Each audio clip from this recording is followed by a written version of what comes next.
Você pode olhar para esse pregador aqui e dizer: esse cara é louco. E eu sou, irmão, porque o evangelho, ele é loucura. A palavra de Deus diz isso, que o evangelho, ele é loucura. Para nós ele é poder de Deus. Tudo isso que nós fazemos aqui é poder. Mas para um leigo, para alguém que ainda não recebeu a fé, isso tudo é loucura. Que sentido faz isso? Você sabe, irmãos, que não existe como você agir em fé sem ser louco. Isso que o pastor Douglas falou aqui na oferta foi profundamente profundo. Profundamente profundo é redundante, né? Mas foi profundamente profundo. Você imagina você ter 2 pães, era 2 pães e 5 peixes. Contrário, 5 pães e 2 peixes. A gente compra mais pão do que peixe mesmo, né? Imagina você com uma multidão, e alguém pergunta: quem tem comida para alimentar essa multidão? E aí você pega 5 pães e 2 peixes. Você tem que ser louco, cara, para passar na frente de uma multidão com 5 pães e 2 peixes. Todo mundo vai falar: só vai comer a panelinha, né? Porque 5 pães e 2 peixes, como que vai sobrar para mim? E você vê o jovenzinho passando lá na frente, lá perto dos apóstolos. Você sabe que isso é loucura. Isso é manifestação de fé. Isso é ação na terra. Isso é fazer na terra como é feito no céu. Você sabe como Deus criou o sol? Ele disse: haja luz. A ciência tem várias formas de explicar o núcleo do sol e tudo, mas a Bíblia diz que o Senhor só disse: haja luz. É loucura. Se você não se atrever, você não consegue tomar posse da fé. E é por isso que muitos cristãos travam. Começam muito bem, mas param. Avançam, mas avançam até certo ponto. Porque chega num ponto que não basta apenas o cristianismo. O cristianismo é prática de cristão. Chega um certo ponto que não basta apenas ir à igreja, ir à célula. Você precisa se atrever. Você precisa se atrever, ter ações que façam com que você se atreva. Pedro jamais, nunca andaria sobre as águas se tivesse saído do barco. Quantos estão entendendo? Você precisa pôr o pé fora do barco, irmão. Você precisa correr o risco de afundar. E é nesse ponto que muitos de nós paramos e começamos a viver uma vida natural, onde eu não afundo porque eu fico no barco. Mas eu também não experimento nada sobrenatural, porque no barco você tem um piso firme. No barco não tem como acontecer nada sobrenatural. No barco não tem como acontecer nada muito mais poderoso. Mas quando você se atreve, sai do barco, você está dando margem para que, como é feito no céu, seja feito na terra. Você dá margem para que o Senhor realize tudo aquilo que está escrito na palavra. Quantos já viram um versículo bíblico se cumprir na sua vida? Quantos já viram? Ninguém viu?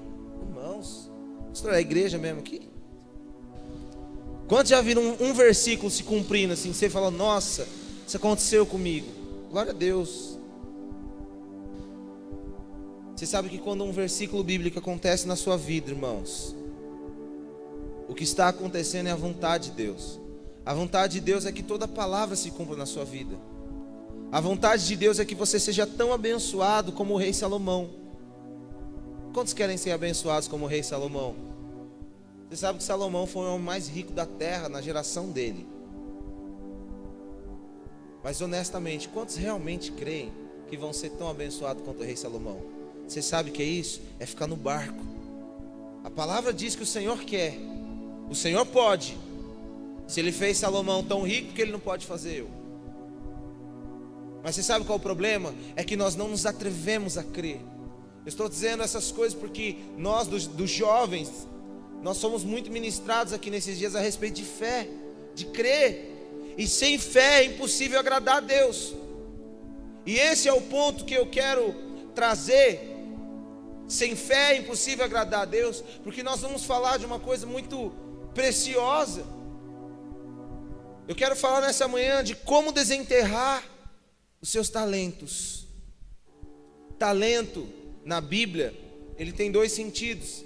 Ele pode ser a medida do ouro, a medida que pesava o ouro, e ele também representa dons. A palavra talento no português, ela também tem esse sentido de dons artísticos, de algo que eu sou bom, algo que eu faça bem. Então a palavra de Deus, ela age nesses dois sentidos, porque ela age como riqueza. O seu talento, ele é uma riqueza, como o ouro, com o peso do ouro. O Senhor te deu um talento, porque é através do seu talento que você vai prosperar.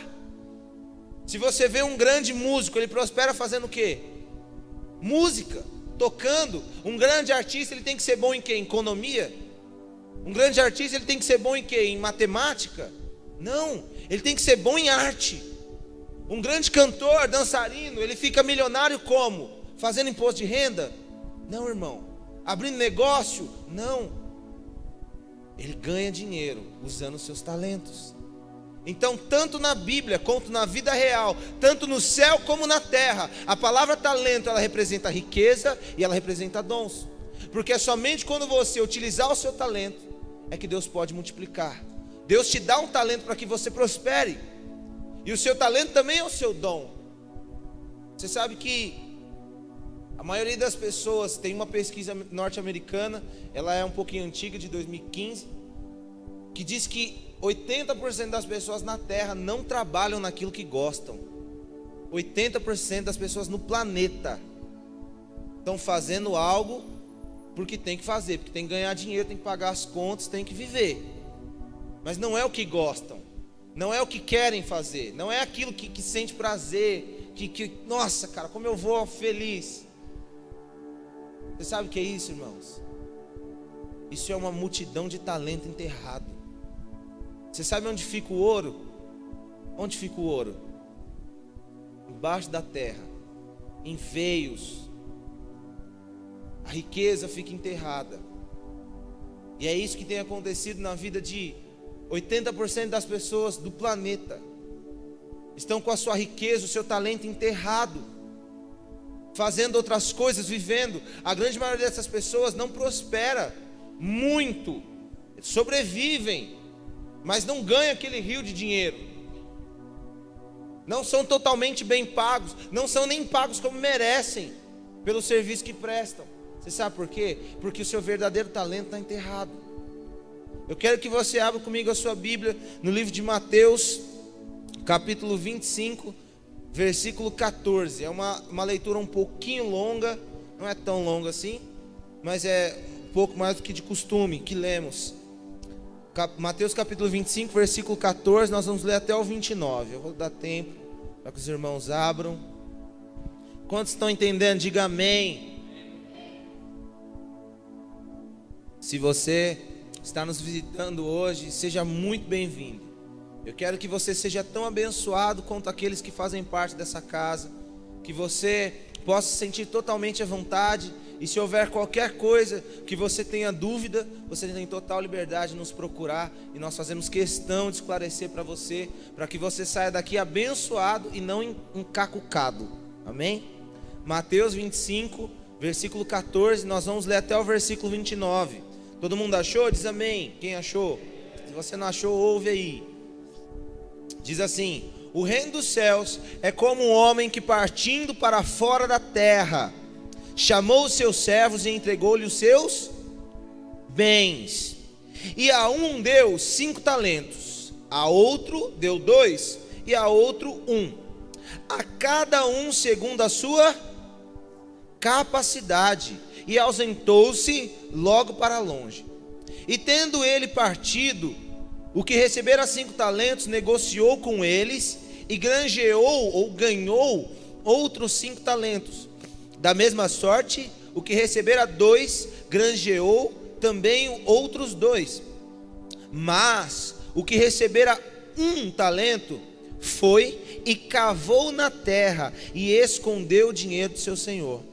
E muito tempo depois veio o senhor daqueles servos e fez conta com eles. Então aproximou-se o que recebera 5 talentos e trouxe-lhe outros 5 talentos, dizendo: Senhor, entregaste-me 5 talentos, eis aqui outros 5 talentos que granjeei com eles. E o seu senhor lhe disse: Bem está, servo bom e fiel, Sobre o pouco foste fiel, sobre muito te colocarei. Entra no gozo do teu Senhor. E chegando também o que tinha recebido 2 talentos, disse: Senhor, entregaste-me 2 talentos, eis que com eles granjeei outros 2 talentos. Disse-lhe o seu Senhor: bem está, bom e fiel servo, sobre o pouco foste fiel, sobre muito te colocarei. Entra no gozo do teu Senhor. Mas, chegando também o que recebera 1 talento, disse: Senhor, eu conhecia-te, que és um homem duro, que não semeaste, e ceifas onde ajuntas, onde não espalhaste. E atemorizado, escondi na terra o teu talento. Aqui tens o que é teu. Respondendo, porém, o seu senhor disse-lhe: mau e negligente servo, sabeis que ceifo onde não semeei, e ajunto onde não espalhei. Devias então ter dado o meu dinheiro aos banqueiros, e quando eu viesse, receberia o meu com juros. Tirai-lhe, pois, o talento, e dai-o ao que tem os 10 talentos. Porque a qualquer que tiver será dado, e também terá em abundância. Mas ao que não tiver, até o pouco que tem ser-lhe-á tirado. Amém? Quantos já conheciam esse texto? Amém? Essa palavra aqui é a chamada parábola dos talentos. Primeira coisa que você precisa entender é que isso não é uma história real. Esses homens não existiram. Isso tudo é uma alegoria que Jesus criou, é um enredo que Jesus criou para explicar para eles algo que acontece muito na terra. Que Deus chama um, dá uma porção, chama outro, dá, e alguns apresentam diante de Deus e falam: Senhor, olha tudo que eu fiz com aquilo que o Senhor me deu. Outros vêm com um pouquinho menos e falam: Senhor, o Senhor me deu isso, mas olha tudo que eu fiz. E alguns o Senhor dá, e eles vão, enterram, eles cavam um buraco, enterram, e eles falam: Senhor, eu sei que o Senhor é muito duro, eu não tenho capacidade, eu não sou capaz, então eu enterrei na terra e está aqui, o que é seu é seu e é o que eu posso fazer. Eu quero que você entenda uma coisa. O primeiro ponto que eu separei nesse versículo é que o Senhor deu talentos para todos. Todos. Primeira coisa que você precisa entender é que todos nós temos uma porção do céu. Essa história de coitadinho, ela é totalmente diabólica. A palavra diabólica aqui eu não quero que você leve para o lado das trevas. Eu quero que você entenda ela no sentido real dela, que proveniente do diabo, vem do diabo. Todo esse lance de coitadismo, de eu sou muito pobre, eu sou muito feio, o meu corpo não é tão bonito, tudo isso, nada disso vem de Deus. Qualquer pensamento que surgir na sua mente, que tenha uma moção de coitadismo, é proveniente do diabo. É o diabo que está trazendo isso na sua vida. Porque o que a Bíblia diz é que a todos Deus dá um talento, cada um ele dá de acordo com a sua capacidade. É verdade que talvez você não tenha tanta sorte quanto outras pessoas. Você concorda que tem gente com sorte? Você concorda? Já viu gente com sorte? Às vezes eu vejo uns jogadores de futebol, né, nessas transferências, eu falo: cara, tá certo que ele joga melhor que eu, mas é muita sorte, cara, é muito dinheiro. Podia ser um pouquinho menos, esse resto dividir entre os que torcem pro time, alguma coisa assim. Entenda uma coisa: Deus dá sim, alguns recebem mais, a Bíblia está dizendo isso, isso é claro. Talvez você não seja a pessoa mais bonita fisicamente do mundo, mas você tem a sua beleza, você tem a sua porção. A cada um Deus deu algo. Mas um ponto que eu quero tirar dessa primeira parte é que só quem escondeu o talento é o que recebeu 1. O que recebeu 5 não escondeu, não cavou na terra e não escondeu. O que recebeu 2 não escondeu. Mas o que recebeu 1, só aquele que recebeu 1, ele foi lá, cavou um buraco, enterrou. Muitas vezes, irmãos, a gente entrega os nossos talentos porque a gente começa a achar que aquilo que Deus nos deu é pouco. A gente recebe algo de Deus e fala: não, isso aqui é muito pouco, não dá para fazer nada com isso aqui. Olha, Deus deu tudo para o pastor Douglas lá, olha, fala bem, canta. Eu acho engraçado que alguns irmãos às vezes vê a gente ministrando e fala assim: mas você canta, você toca, e parece que é tudo muito maravilhoso. E não é, irmãos, não é. Ah lá, aquele lá sabe fazer tudo, cozinha bem, sabe se vestir bem, tem carro bom, e parece que é tudo muito fácil, parece que ele não granjeou nada, parece que tudo aquilo não foi multiplicado na vida dele, parece que ele já recebeu 10 talentos, não parece que ele recebeu 5, mas não é isso que a Bíblia diz. A Bíblia diz que essas pessoas que são muito abençoadas, elas também têm que ralar. Eu vou dizer uma coisa para você, irmãos, dá muito mais trabalho multiplicar 5 do que multiplicar 2. Então quando você olha alguém muito abençoado e fala, é injusto. Não, irmão, a quem muito é dado, também muito é requerido. Se esse cara recebe 5 talentos, ele aparece lá com só mais um, com 6, você vai falar, meu amigo, o que é isso? Você andou cavando algum buraco também, como um só. Entenda uma coisa, o único que enterrou o talento foi aquele que recebeu 1 talento. Porque talvez ele olhou e falou, ah não Deus, isso aqui é muito pouco, isso aqui não, se for assim eu não quero, se for só isso eu não quero. Quantas pessoas se negam durante a sua vida a tantas coisas que falam, não, agora eu não quero mais, não, agora também não precisa me dar mais nada não. Ah, veio visitar só agora que eu sarei veio visitar, não, agora não precisa mais visitar não, vou sair, precisa vir não irmão, vou sair hoje, agora não quero mais não. Enterra, coloca de lado. Eu quero que você entenda uma coisa, ele teve mais trabalho, irmãos, para cavar um buraco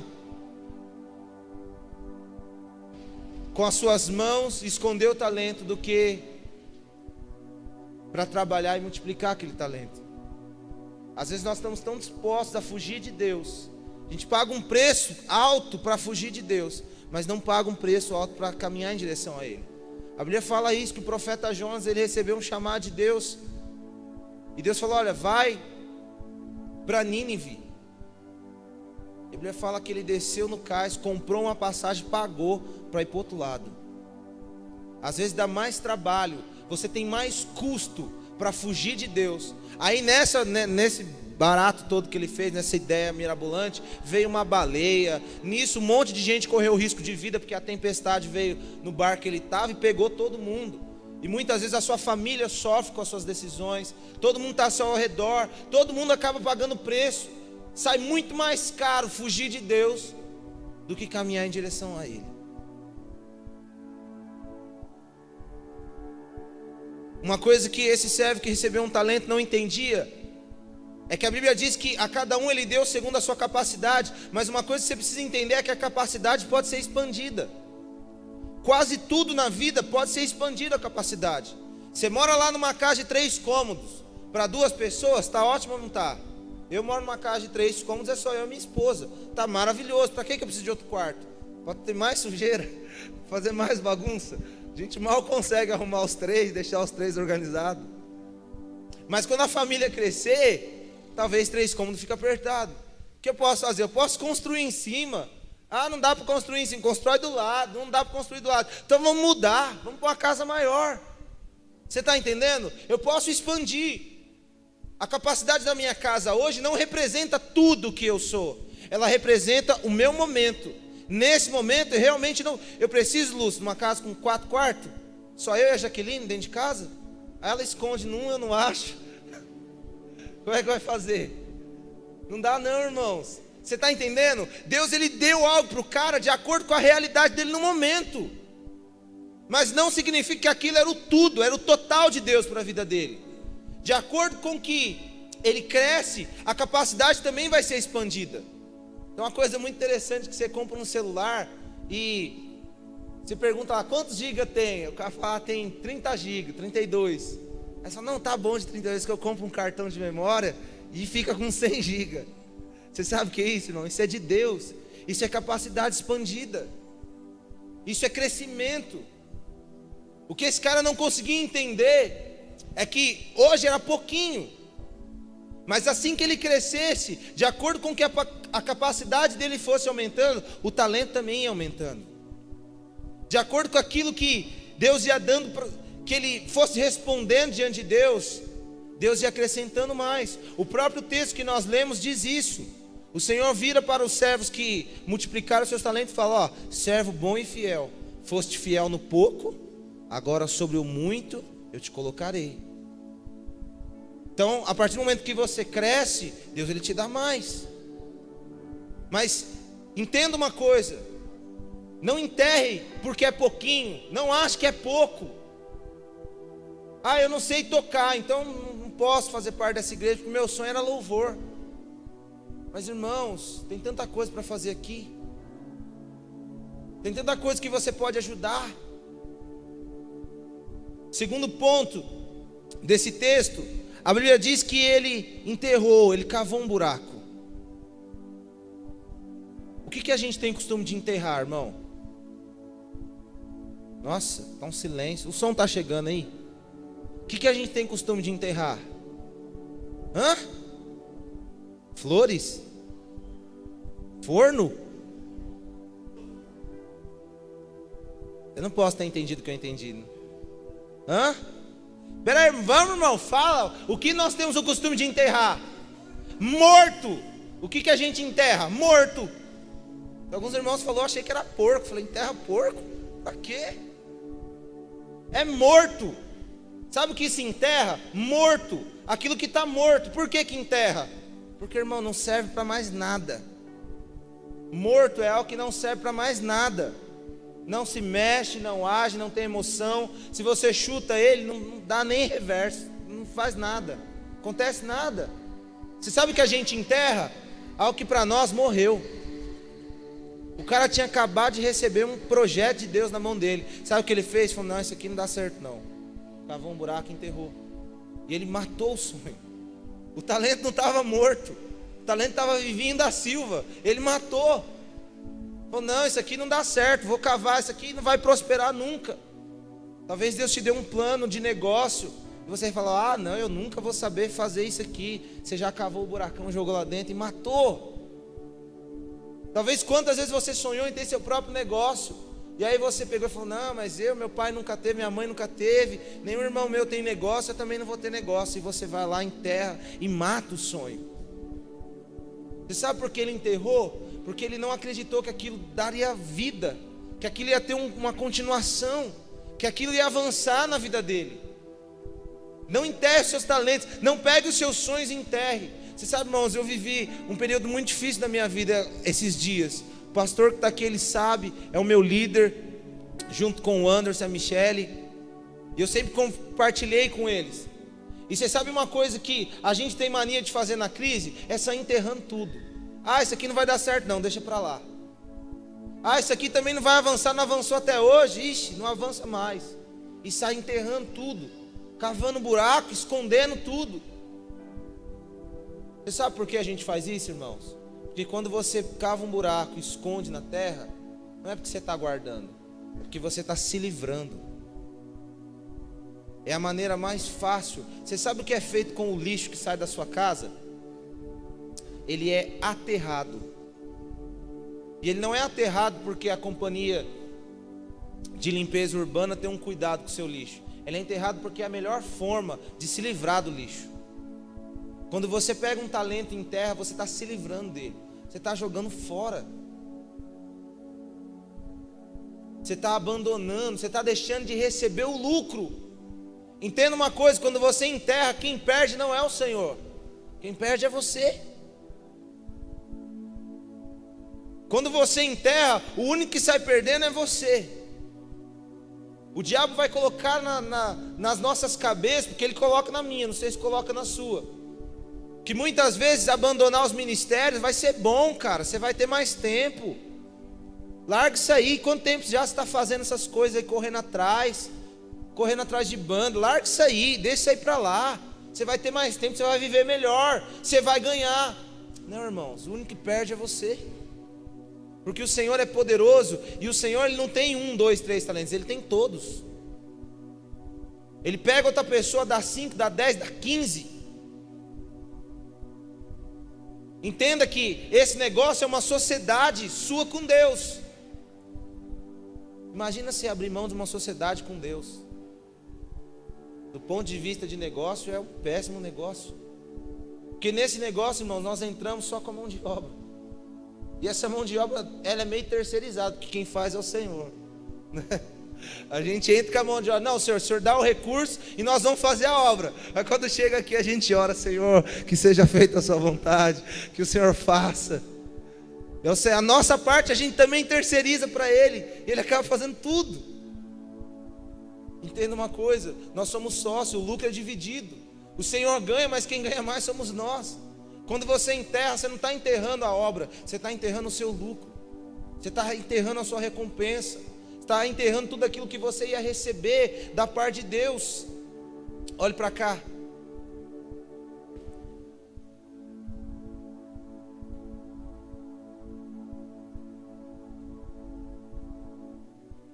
Versículo 24. Diz algo interessante. É o terceiro ponto que eu separei desse versículo. Ele diz assim: Senhor, eu conhecia-te que és um homem duro. Você sabe, irmãos, que a visão que você tem de Deus, ela pode determinar o sucesso ou o fracasso da sua vida. O Senhor chamou um, deu 5, chamou o outro, deu 2, chamou o outro, deu 1. Só o que recebeu 1 conseguiu olhar para aquele cara e falou: esse cara é um cara duro. A visão que você tem de Deus determina como você vai se comportar, como você vai agir. Só ele conseguiu ver um cara duro naquilo. Os outros não acharam que Deus era duro, que outras versões dizem que Deus era severo. Eu conhecia que você era um homem severo. E quantas vezes nós achamos que Deus é um homem duro? Que Deus é aquele homem de justiça, aquele que morreu, olho por olho, dente por dente, que se não fizer serás amaldiçoado. Eis, coloque sobre vós, se pecar morrerá, seu sangue será sobre você, seu sangue é sobre a sua cabeça. E você tem essa visão de Deus, a visão de um homem duro, a visão de alguém que vai te cobrar, alguém que vai te castigar se você falhar, alguém que te amaldiçoa. Esses dias eu estava conversando com um irmão lá do meu trabalho, ele é cristão, é da nossa igreja, da comunidade Casarão, do Vila Vitória. E a gente estava conversando, ele chegou e falou assim: e aí, como é que tá? Tá tudo certo? Eu falei: tá, tudo certo, tudo bem. E a família tá bem? Eu falei: olha, tá bem, mas meu pai tem bebido demais. Essa semana eu fui lá pregar para ele. A primeira coisa que o cara virou para mim tem que orar para quebrar a maldição. Eu sorri por dentro, por fora também, mas por fora foi mais. Eu falei: cara, pensei, por que você não calou a boca? Você podia ter dito assim: eu vou orar por ele, eu vou abençoá-lo. Tem que orar por maldição, quebra de maldição. Você sabe, é uma visão de Deus, de um Deus duro, de um homem severo, de alguém que eu não posso pisar fora da linha, de alguém que eu estou num relacionamento, não posso fazer nada. Quantas pessoas não vêm para a igreja porque elas dizem assim: ah não, estou fora de igreja você não pode fazer nada, não posso beber, não posso usar droga, não posso trair, não posso matar, não posso roubar, não posso andar armado. Como se tudo isso fosse maravilhoso, né? Mas quantas pessoas têm essa visão de Deus? A visão de um homem duro, de um carrasco, não deixa fazer nada. Ah, não posso fazer nada. Ah, eu vou no culto, mas eu não vou me envolver porque eu quero ter a minha liberdade. Então eu não vou me envolver com muito não, porque eu quero poder fazer o que eu quiser a hora que eu quiser. Eu quero poder mexer com o que eu quiser. Que Deus é muito duro. Se você for lá, Ele vai começar a te cobrar. Mas você sabe, irmãos, que os outros filhos que receberam os outros talentos, não era essa visão que eles tinham de Deus. Eles simplesmente pegaram, e assim que seu Senhor partiu, a Bíblia diz que eles foram e granjearam. Eles trabalharam em cima daquilo que Deus deu e ganharam o outro. E quando o Senhor deles voltou, eles falaram: Senhor. Eles não chamaram ele de um homem duro. Eles falaram: Senhor, 5 talentos que o Senhor me deu, eu granjeei e ganhei mais 5 para ti. Você sabe o que é isso, irmão? É a fala de alguém apaixonado. É a fala de alguém que faz para o Senhor, que faz não visando lucro. É fala de gente que não estava interessado em fazer o seu próprio nome. Eles chegaram diante de Deus e falaram: Senhor, eu fiz tudo isso para ti. Assim que o Senhor saiu, eu peguei, eu trabalhei, eu me dediquei, e aqui está os seus 5 talentos. Eu reconheço que é do Senhor. Eu reconheço que vem do Senhor. Eu reconheço que a bênção vem do Senhor, que a prosperidade vem do Senhor. E nada é meu, tudo é seu. E você sabe qual foi a imediata resposta de Deus? Servo bom e fiel. Eu te dei só esse pouquinho, você fez tudo isso. Agora eu vou te dar bem mais. Você sabe que se você imaginar, se você aceitar essa visão de que Deus é um homem muito duro, o evangelho vai ser um evangelho duro para você. Tem muitas pessoas que vivem um evangelho duro. Tem muitas religiões. Esses dias eu passei na frente de uma igreja. Eu estava andando de bicicleta e eu passei na frente de uma igreja. Não preciso falar o nome, todo mundo vai matar de cara. E tinha algumas irmãs na porta assim, vestidas com véu na cabeça assim. Aí eu pensei, quando ela vai no mercado, será que ela usa o véu? Obviamente não. Se ela vai na escola, ela usa o véu? Provavelmente não. Mas dentro da igreja ela usa. Será que Deus só enxerga ela na igreja? Deus não vê ela no mercado sem o véu? Por que você tem que cobrir o rosto aqui e você não cobre o rosto ali? Você está entendendo? Começa a se tornar algo pesado, algo cheio de regra, cheio de eu posso, cheio de eu não posso. O que eu posso fazer que eu não posso? Hoje em dia não acontece tanto, mas antigamente as pessoas convertiam e vinham falar assim: ó, eu estou chegando nessa igreja agora, o que eu posso fazer aqui? Queria saber, o que eu posso fazer? Aí a gente pensa assim, não sei nem o que você quer fazer. Pode fazer o que você quiser. Não, quero saber porque da outra igreja que eu vim, não podia isso, não podia isso, não podia aquilo. Mas quem te proibiu? O Senhor, irmãos, Ele está te dando talento para você ir romper, para você crescer, para você avançar. O objetivo de Deus é entregar talentos na sua mão. Não é que Ele tenha lucro de volta com você. Deixa eu contar uma coisa para você, irmão. Nós somos o pior investimento da terra. O Senhor, quando verteu o sangue dele por nós, Ele não investiu o sangue dele, Ele gastou. A palavra gastou e a palavra investiu, elas são completamente distintas. Porque gastou é uma coisa que se foi, se perdeu. Investimento é algo que eu vou ter um retorno. Que garantia você tem de retorno? Quantos anos mais você vai ficar firme? Quanto fruto você vai dar? Que tipo de investimento é esse? Nós somos o investimento mais seguro, mais inseguro, mais incerto. O Senhor, Ele não investiu na sua vida, Ele gastou. Porque Ele não está interessado se você vai ou não dar uma resposta. Independente de você dar uma resposta ou não, Ele quis gastar esse dinheiro, o sangue dele para ter você. Você é uma aquisição. Você é uma aquisição de Deus. Ele nos adquiriu. Ele teve a moral de gastar aquilo que Ele tinha de mais precioso, que era o Filho dele, para obter você, com todos os defeitos, com todas as falhas. E mesmo que você nunca for dar lucro, ainda assim Ele te quis, e ainda assim Ele te comprou. Entenda uma coisa, querido. Quantas vezes nós olhamos para o Senhor e vemos esse homem duro, essa pessoa que Ele não vai me abençoar porque eu não fui tão bom assim. Ah, Deus não pode me abençoar porque eu não estou tão firme, né?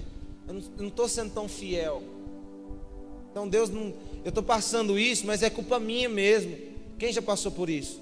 Eu passei, irmãos, esses dias mesmo, não faz muito tempo não. Esses dias eu falei, mas Deus está certo mesmo, eu não mereço nada mesmo não. Deus não tem que me dar nada, porque eu não mereço. Como Deus vai me abençoar? Como Deus vai abençoar um cara assim? Você sabe o que é isso? É a visão de investimento. Você acha que é um investimento, e aí como você não começa a dar retorno, você começa a se sentir pressionado. Você fala, não, Deus não vai me dar porque eu também não estou dando nada. E não é uma troca, irmãos. Você é dele. O Senhor vai te dar porque Ele é seu pai. Você sabe uma coisa que pais fazem com os filhos? É falar assim: se você passar de ano eu te dou a bicicleta, se você fizer tal coisa eu te dou tal coisa. É muito justo, não é? Eu concordo que é muito justo. É uma ótima maneira de se manipular as crianças. Se você for dormir agora, amanhã eu te dou Nutella no café. É muito justo. Que criança que não vai querer, né? Ela deita, fecha o olho, ele nem está com sono, mas Nutella. Mas você sabe, irmãos, Deus não é assim. Nós fazemos isso e é muito válido. Dentro da nossa realidade limitada é muito válido. Mas o Senhor não fala isso. Você sabe qual é o problema? É que nós temos a mania de unir a visão natural com a visão espiritual. Então o seu pai fazia isso com você quando você era pequeno. Se passar de ano, ganha a bicicleta. Aí você vai lá para a escola, você tá louco para tacar um papel na cabeça daquele moleque chato. Aí você fala, não, eu tenho que ganhar a bicicleta, eu tô aqui ralando. E aí você pega a bicicleta, você sai andando, porque você conquistou. Tudo mentira, seu pai ia dar de qualquer jeito. E aí a gente traz essa visão para o reino espiritual, e a gente fala, não, se eu multiplicar céu, Deus vai me abençoar. Não, Deus pediu para mim que se eu multiplicar, se eu for fiel, Ele também vai ser fiel, e Ele vai me abençoar demais. E aí você multiplica, e aí você fala, não Deus, é agora o Senhor vai me abençoar, porque eu fui fiel. E tem dois aspectos aqui. Tem um aspecto de você nunca conseguir se sentir abençoado, porque você sabe que não foi fiel. E tem um aspecto de que você é fiel, e aí você começa a esperar que Deus te pague pelo serviço que você prestou. Esse é o meu caso. Muitas vezes eu me frustrei porque eu falei, Deus, mas eu fui fiel, eu esperei, eu paguei o preço. Cadê a minha parte? Eu quero ser honrado.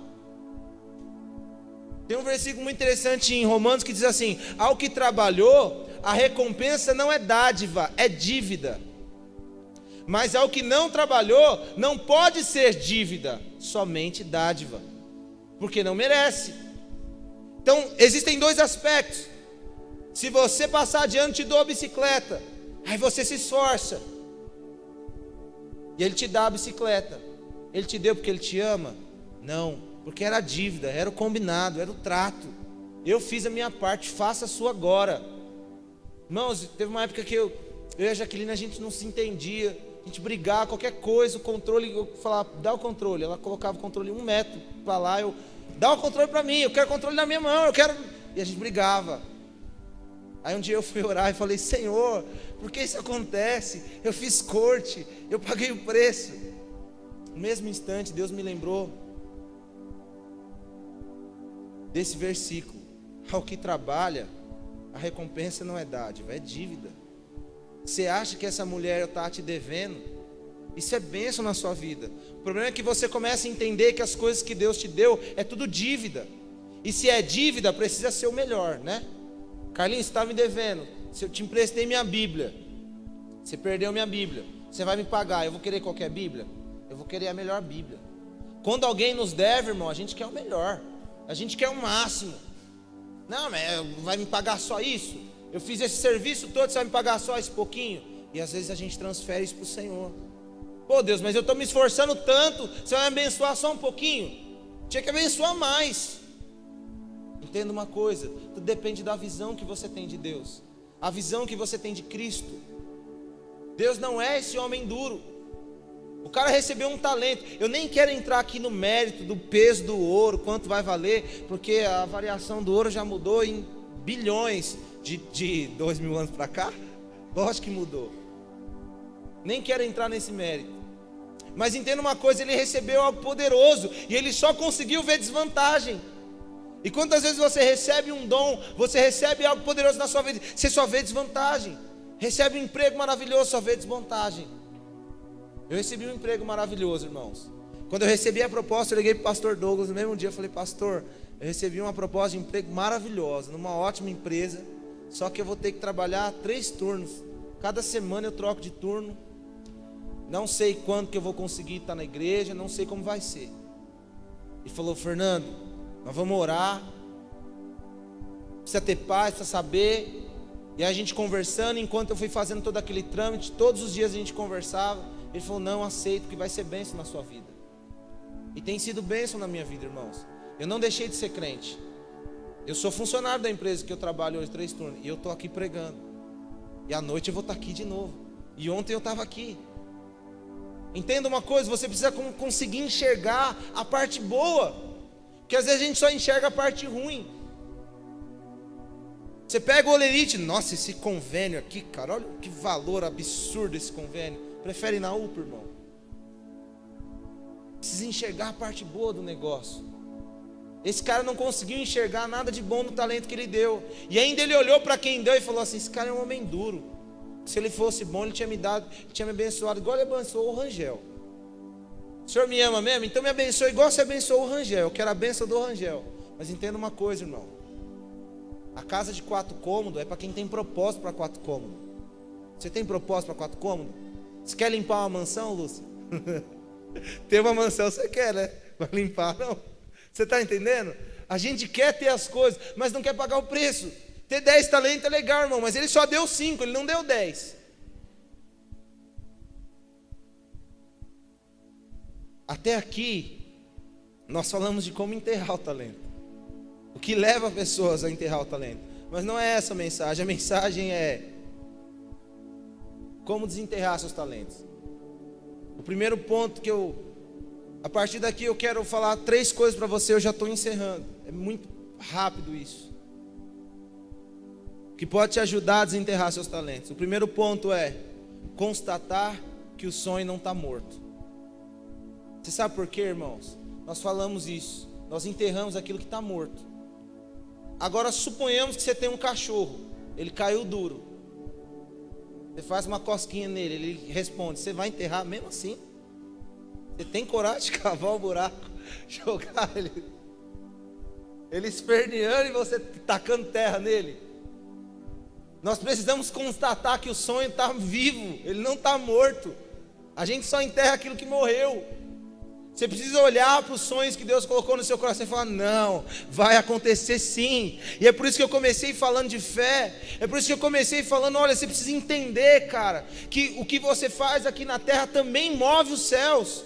A Bíblia diz isso, que tudo aquilo que Deus ligar no céu, nós podemos ligar na terra. E tudo aquilo que for desligado no céu, nós podemos ligar na terra. Nós temos esse acesso ao céu. A primeira coisa é constatar que o sonho não acabou. Você sabe uma coisa que aconteceu comigo esses dias? Eu compartilhei isso com o pastor. Irmãos, eu tenho 29 anos. Um cara de 19. Amém? Não, né? Tá bom. Eu tenho 29 anos. Mas nesses dias de crise, eu me sentia como se eu tivesse 45 para 49. Eu comecei a pensar que minha vida tinha acabado, que o meu tempo tinha passado. 20. Não é que os de 45, 49 estejam com um pé na cova, outro na casca de banana. Não é isso. É um exemplo que de 29 para 45 tem uma diferença, né, irmão? Tem muita coisa para acontecer aí.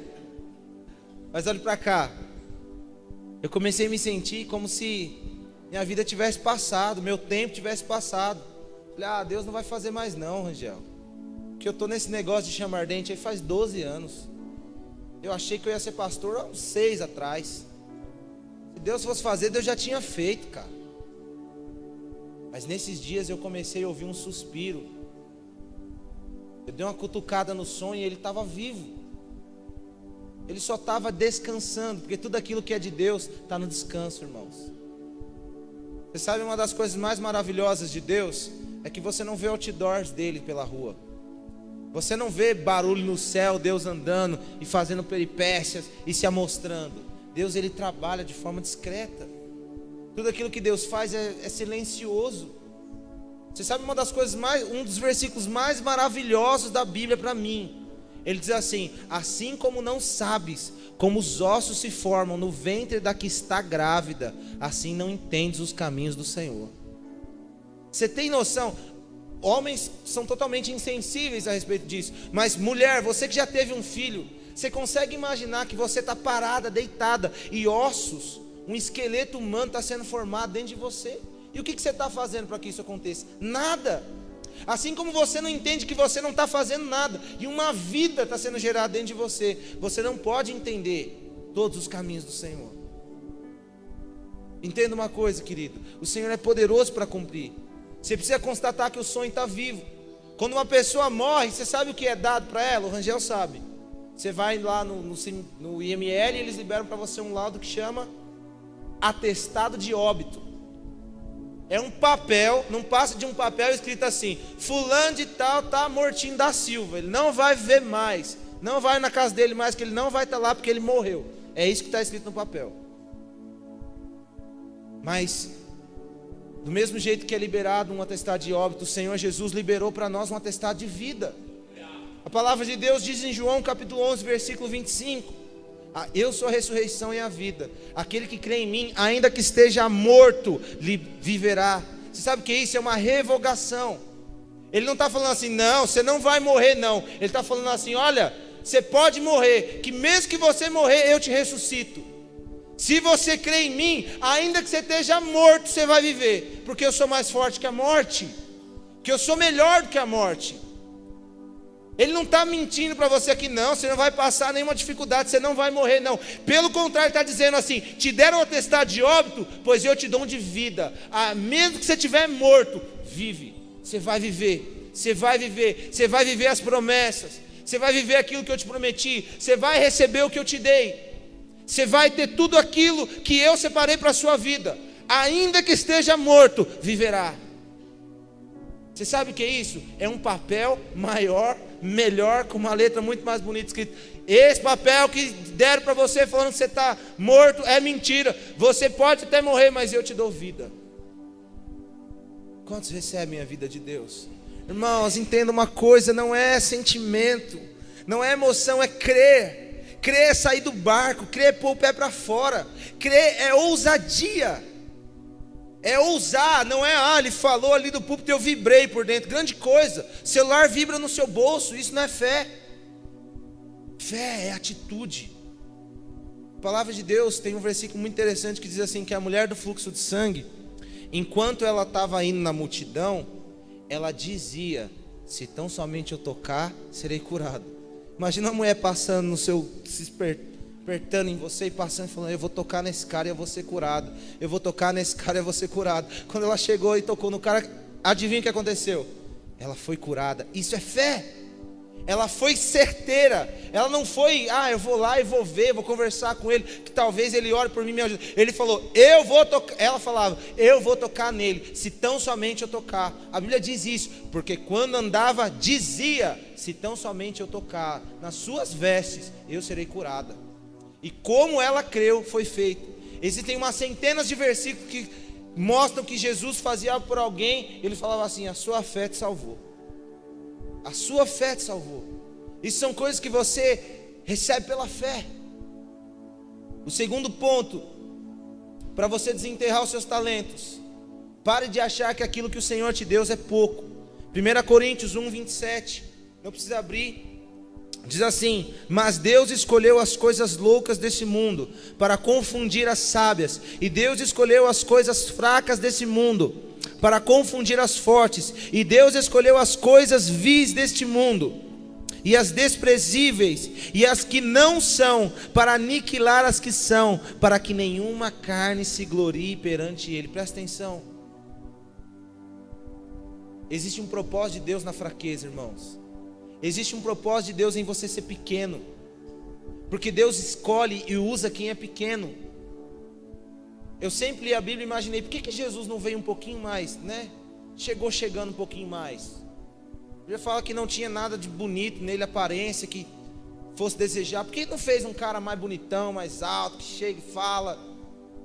Você sabe, irmãos, Deus gosta de usar as coisas pequenas para confundir as grandes. Deus usa as coisas desprezíveis desse mundo para aniquilar as fortes. Você sabe para quê? Para que nenhuma carne se glorie diante dele. Existe um propósito na fraqueza, na pobreza. Existe um propósito em crescer. Não ache que aquilo que Deus te deu é pouco. Entenda uma coisa, querido, a vitória, ela não está na conquista. A vitória não está naquilo que você possui.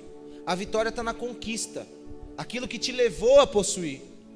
Deixa eu falar uma coisa para você, um traficante de drogas, ele tem muito dinheiro, mas muito dinheiro. Irmão, não é pouco dinheiro. Esses dias prenderam um cara lá na casa dele, só na casa dele lá tinha não sei quantos lá de dólar lá, mas era muito dinheiro.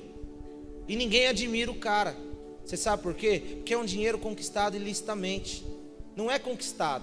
Aquilo é tramóia, aquilo é pilantragem, aquilo é passando a perna nos outros. Ninguém admira um traficante, ele é muito rico. Você sabe quem a gente admira? Silvio Santos. O cara é camelô, velho, ficou milionário. Como assim? Veio uma barraca. Você sabe quem a gente admira? Alguém que era pobre ficou rico. Esse a gente admira. Alguém que saiu da periferia e cresceu e mudou de vida, estudou e avançou. Isso a gente admira. Porque a vitória não está no que você possui. A vitória está na conquista que te levou a possuir. Se Deus já te fizer grande, que glória que tem nisso? A gente não respeita Zé Herança, né? A gente não respeita Playboy. Você respeita Playboy na escola? Playboy na escola, irmão. Pouca ideia. A gente não respeita Playboy. O moleque chega com um tênis novo, é lógico que seu pai te deu. Tem graça. Chutei, perdão. Chutei o retorno, irmãos. Perdão. Não pode empolgar quando prega, quando for sua vez. A gente não respeita Playboy não, irmãos.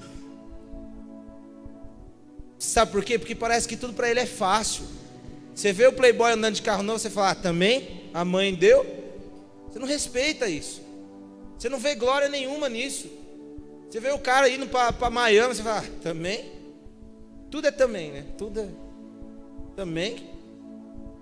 Sabe quem a gente respeita? Quando você abre o seu Facebook, você vê aquele Zé Fulaninho que morava na sua rua, lá na Austrália. Você fala, mano, como esse cara foi parar aí? É nada, que deram um visto para ele. Como assim? Aí você respeita. Aí você clica no nome da pessoa e você começa a ver. Você fala, nada, não acredito. Como? Ele foi? O pai dele bebe junto com meu pai. Como que ele foi?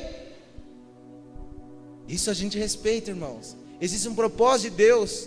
O pouco de Deus hoje é o muito de amanhã. Servo bom e fiel, foste fiel no pouco, sobre o muito. O pouco é o ponto inicial para a partida para o muito. Entre o pouco e o muito existe uma linha muito reta, uma linha reta. E o pouco é o ponto de partida, é da onde nós saímos e caminhamos a vida cristã para o muito. Você está entendendo? O pouco e o muito é uma coisa que está unida, é uma coisa só com Deus. Foste fiel no pouco, sobre o muito eu te transfiro. Deus nem está falando que vai fazer um milagre. Deus nem está falando de uma coisa. Ele está falando, ó, você foi fiel no pouco, sobre o muito eu te colocarei. Você tinha uma casa de 3 cômodos estava bom. Agora você precisa de mais cômodos. Vou te dar uma casa maior, te dar um carro melhor, te dar um emprego melhor. Eu vou te ensinar. Você não tem sabedoria? Eu dou sabedoria. Irmãos, eu tenho uma pregação muito antiga minha. E eu ouvi esses dias, eu falei, Senhor, como o Senhor é bondoso, porque eu não me ouviria. Você tem que ser fiel no pouco para Deus te dar o muito. E o terceiro ponto para nós encerrarmos, para você conseguir desenterrar os seus talentos, é mude a sua visão sobre Deus. O cara, quando o Senhor dele veio ter conta com ele, falou assim, eu sabia que você era um cara duro. Ele disse, sabia que você era duro. Você colhe onde você não plantou, você ajunta onde você não espalhou. Eu preferi nem mexer com o Senhor. Não é essa a visão que Deus quer que nós tenhamos dele, irmão. Jesus veio nessa terra e pregou um Deus Pai, porque todos os juízes, todos os reis pregaram a lei antes de Jesus. Pregaram, se você fizer, você vai ser abençoado. É Deuteronômio 28, parte A do versículo, maldição para os que não creem. Parte B do versículo, a bênção para os que creem. E todo mundo pregava isso. Quando Jesus chegou na terra, já tinha 1400 anos de gente pregando lei. Se você passar de ano, eu te dou a bicicleta. Se você for fiel, sua esposa vai ter filho, suas vacas vão ficar prenha, não vai ter peste em você. Mas se não fizer, a peste vai vir, a espada vai vir, a fome vai vir. E aí Jesus chega no meio desse contexto em Israel. Não é nos Estados Unidos, pode tudo, é Israel, que não podia nada. Ele fala assim, não cara, Deus é pai. Aí eles trazem uma mulher pecadora diante dele e falam assim, ó, Moisés mandou apedrejar, ela pisou na bola, tem que morrer. Jesus mudou a lei? Não, irmãos. Jesus não mudou a lei. Jesus mudou a visão que eles tinham a respeito de Deus. Aquele que não tiver pecado, tira a primeira pedra. Jesus não falou, não pode matar não. É crente não morre, crente não tem doença, não. Crente não passa nada de ruim. Jesus não mudou a lei. Jesus mudou a visão que eles tinham a respeito daquilo que Deus disse. Você quer tacar a pedra? Você taca. Mas entenda uma coisa. Entre ela e você não existe diferença nenhuma. Você vai tacar uma pedra hoje para receber uma amanhã. Que o mesmo pecado que ela tem, você tem. Entenda uma coisa, mude a sua visão a respeito de Deus. Deus não é ruim. Deus ele não é alguém para te maltratar. Deus não é alguém que está a fim de te amaldiçoar porque você transou quando você era jovem e você engravidou, porque você se desviou quando você era moço. Deus não é alguém que está a fim de te amaldiçoar porque o seu pai é amaldiçoado e agora você vai ser amaldiçoado. Deus não é essa pessoa, irmão. Essa pessoa se chama Satanás. Deus é aquele que quer te abençoar. Deus é aquele que diz: eu amei o mundo de tal maneira que eu dei o meu filho precioso para que você não morra, para que você não pereça, mas você tenha vida eterna. A visão que nós temos que ter de Deus não é uma visão meritocrata. Se eu passar de ano Ele me dá, se eu fizer, porque você sempre vai ter dívida. Você sempre vai ficar cobrando, Senhor, e aí Deus, eu fui fiel, eu esperei em Deus, eu confiei, me honra agora. E Deus nunca vai te dever nada, irmão. Quem é você para cobrar o Altíssimo? Deus nunca vai te dever.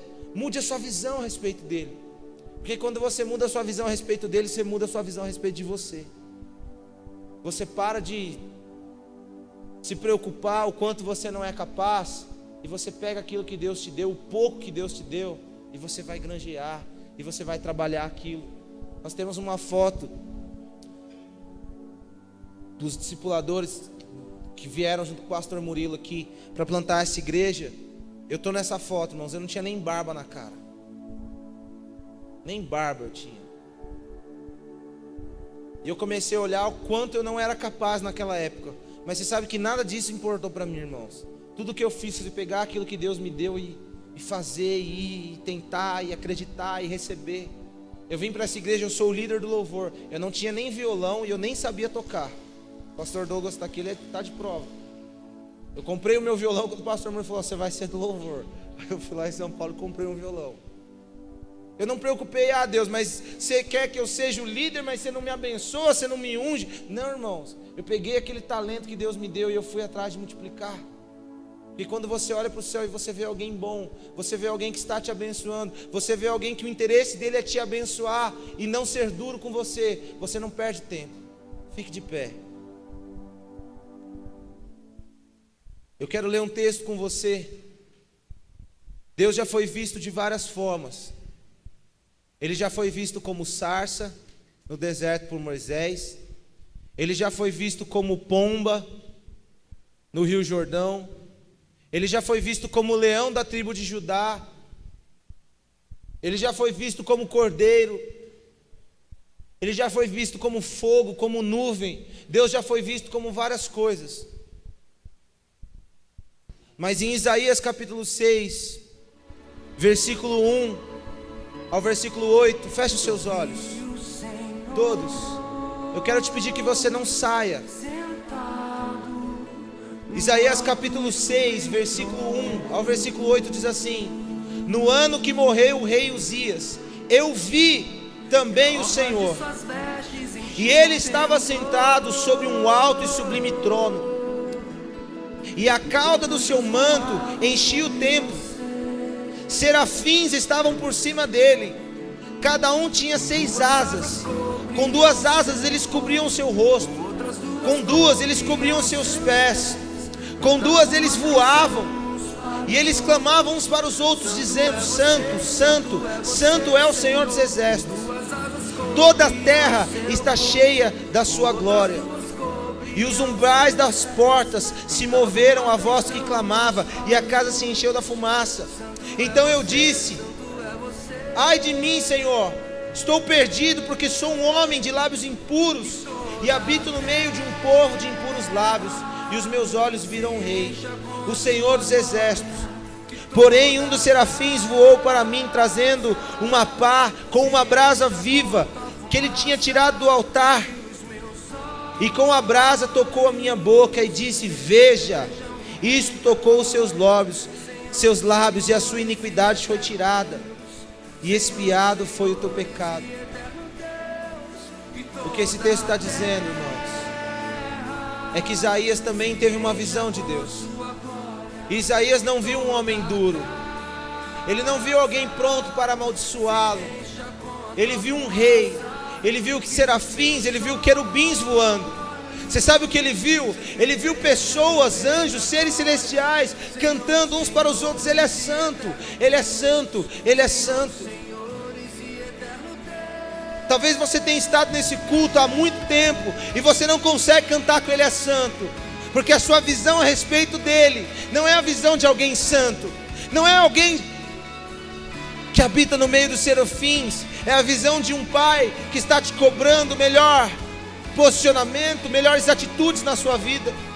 Mas eu quero nessa manhã mudar a sua visão a respeito de Deus, e eu quero que você possa enxergar alguém que é digno de louvor, alguém que é digno da sua adoração, alguém que é digno de receber todo o seu coração. O mesmo texto diz que Isaías, quando viu o Senhor, ele olhou para ele mesmo e ele falou: ah, Senhor, eu sou um pecador, os meus lábios são impuros, eu vivo no meio de um monte de gente impura. Mas assim que ele viu o Senhor, um anjo voou para ele e falou: veja essa brasa, perdoado está o seu pecado, expiada está a sua iniquidade, é tirada de você a sua iniquidade. Quando você entende que Deus é santo o suficiente por você e por Ele, as suas preocupações acabam, e você consegue entrar num ambiente de adoração, e você consegue entrar num ambiente de receber de Deus, num ambiente de ser abençoado, de ser perdoado, de ser tocado por Ele. Nós falamos aqui no começo que só existem dois aspectos: aquilo que parte de Deus para o homem, e aquilo que parte do homem para Deus. Eu quero que todos fechem os olhos agora, e eu quero orar por aquelas pessoas, somente aquelas pessoas que nesses dias têm passado por essa sensação de ter enterrado os talentos, de ver os seus sonhos mortos, de olhar para Deus e achar que Ele não é tão bom assim, porque se Ele fosse tão bom assim, Ele tinha te abençoado tanto como Ele abençoou o seu irmão. E eu quero orar por você. Eu quero ser esse anjo hoje, que vai vir com uma brasa e falar assim: perdoado estão os seus pecados, tirada é toda a iniquidade, você é livre, você é amado, e você vai receber tudo aquilo que Deus separou para a sua vida. Eu quero que você que está nessa situação, no seu lugar, levante a sua mão. Não tenha vergonha, levante alta a sua mão. Queria que todos ficassem com seus olhos fechados.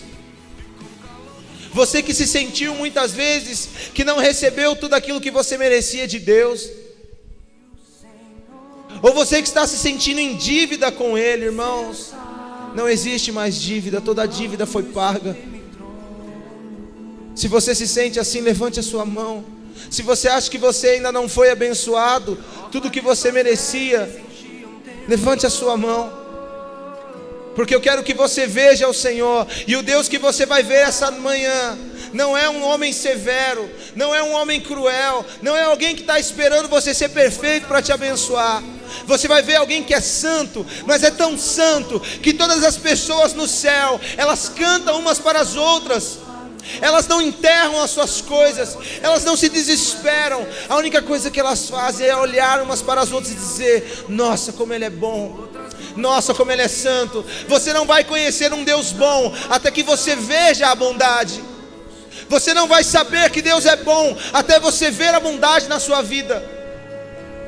Você não vai saber o gosto da laranja enquanto você não experimentar uma. E o Senhor quer que você experimente a bondade. Você que levantou a sua mão, saia do seu lugar, vem aqui na frente. Eu quero orar por você. Não tenha vergonha, não tenha vergonha, não tenha vergonha, porque o que o Senhor deseja é abrir os seus olhos. O que o Senhor deseja é que você veja, porque se você crer, você verá os céus abertos e os anjos de Deus subindo e descendo sobre o Filho do Homem. Essa é a palavra de Jesus. Se você crer, eu vou te mostrar o mesmo que Isaías viu: os céus abertos, serafins voando em volta dele. Se você não crer, você não vai ver. Você vai vir domingo após domingo se sentindo indigno de ser abençoado. Mas se você crer, os céus vão se abrir sobre a sua cabeça agora. Feche os seus olhos. Você que está no seu lugar, levante as suas mãos, aponte para cá.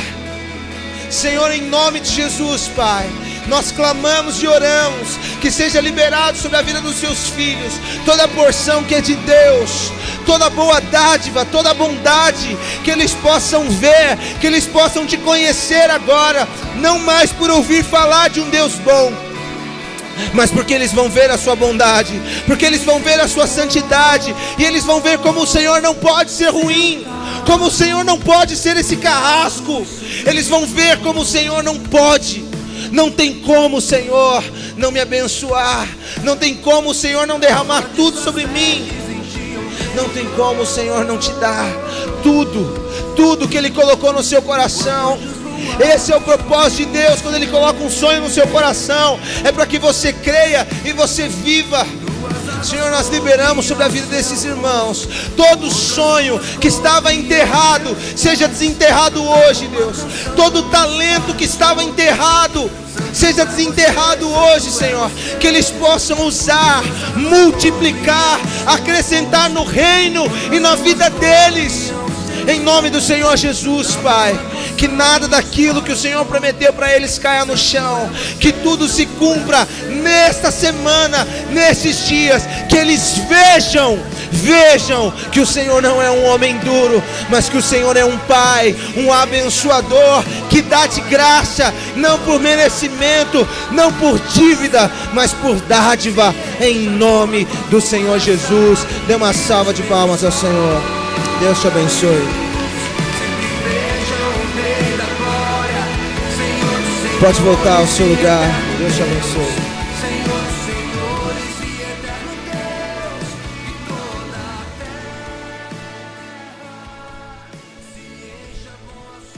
Glória a Deus, aleluia. Você que já se assentou, pode ficar de pé. Já vamos encerrar. Glória a Deus por essa palavra, que você possa desenterrar talentos. Talvez se você enterrou sonhos, projetos.